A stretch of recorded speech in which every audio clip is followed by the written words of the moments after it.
CT scan ఎవరు అడిగితే నేనే అలా నేను సిటీ స్కాన్ ఉందా లేదా అని చెప్పేసి ఎందుకంటున్నా ఈ మాట అంటే ఒక యాక్సిడెంట్ జరిగితే మొట్టమొదట స్కానింగ్ కావాలి.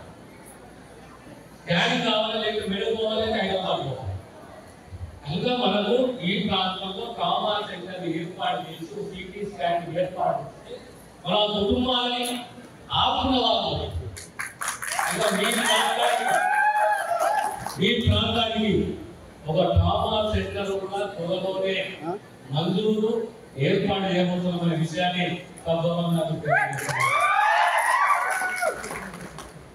దానికి తోడు ఆ పుణ్యాలకి కానీ చోటుపూరే కానీ ఇటువైపు రోడ్డు కూడా మంజూరు చేసి పూర్తి చేస్తాము. వచ్చే రాబోయే ఒక సంవత్సరం లోపల అజమరి బ్రిడ్జి కంప్లీట్ కావాలి. ఆ ప్రాంతంలో ఉన్న అజమరి ఇంకో గ్రామం పేరు ఏది మండపమోతు గారు చాలా అజమరి కాకుండా బండపోతులు అంటారు అంటే అజమరి అంటే బండపోతులు అంటే ఆ ప్రాంతానికి సంబంధించి మొదటి మధ్యలో దానికి సంబంధించి ఇంకో సంవత్సరం లోపల ఆ బ్రిడ్జ్ కూడా కంప్లీట్ చేస్తామనే విషయాన్ని మీకు తెలియజేస్తూ మనము మంచిగా గుర్తుపెట్టుకోండి. రాజకీయాల్లో ఉన్నప్పుడు ఎన్ని విమర్శలు ప్రతి విమర్శలు చేస్తా మనకు ఒక క్యారెక్టర్ చిరస్థాయిగా మన నడవడిక, మన మాట, మన లెక్క, మన సేవా దృక్పథం అనేది చాలా ముఖ్యం.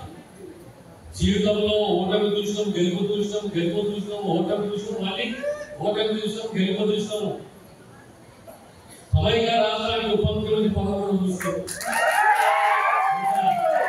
చిరస్థాయిగా మన ప్రాంతాన్ని, మన గ్రామాన్ని మనము సంపూర్ణంగా సేవ చేస్తూ ఈరోజు 3 జిల్లాలనే ఉపయోగిస్తున్నాం. ఇప్పుడు మంచిరావులో మేము మంచిరావు మధ్య ఒక మంచిరాడే కదా ఆనాడు కమ్యూనిస్ట్ రాజ్యంలో చూసుకుంటూ వస్తున్నాం కొత్తగా. కనుక మనం అందరం కూడా కలిసికట్టుగా కళ్యాణ లక్ష్మి ఈ చర్చలు ఇస్తున్నాము.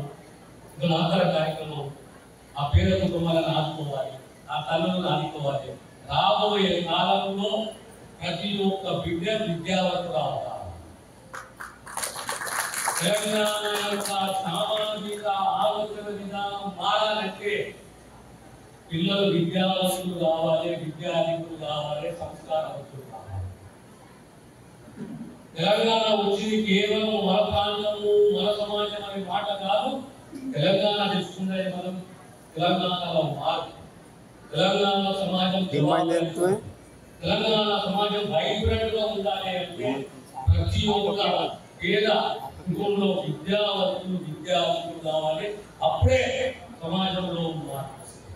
దానికి తోడు మహిళా సాధికారం పట్టుకు ఒకటే మాట ఎక్కుతాను. యాక్సిడెంట్ ఎందుకు జరుగుతున్నాయి మనం ఆలోచన చేసినామా? యాక్సిడెంట్ ఎందుకు ఎక్కువ జరుగుతున్నాయి? మనం విద్యావంతులం అవుతున్నాం, డిగ్రీ చదువుతున్నాము, పీజీ చదువుతున్నాము, కానీ స్కిల్ డెవలప్మెంట్ ఉన్నాం. మనకు ఆ నైపుణ్యం ఉన్నదా? ఆ నైపుణ్య విద్య మనకు అందుతున్నదా? ఆ నైపుణ్య విద్య కావాలి.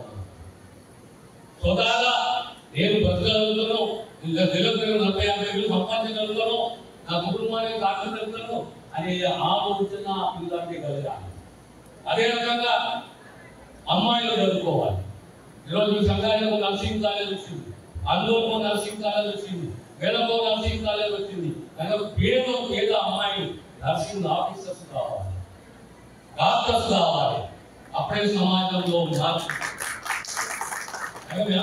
కోరేది ఒకటి, సమాజంలో పేద కుటుంబాలని ముఖ్యంగా అమ్మాయిల చదువు సాధికారత, మహిళా సాధికారత సాధించాలంటే విద్యావంతులు కావాలి, నైపుణ్య శిక్ష అందివ్వాలి.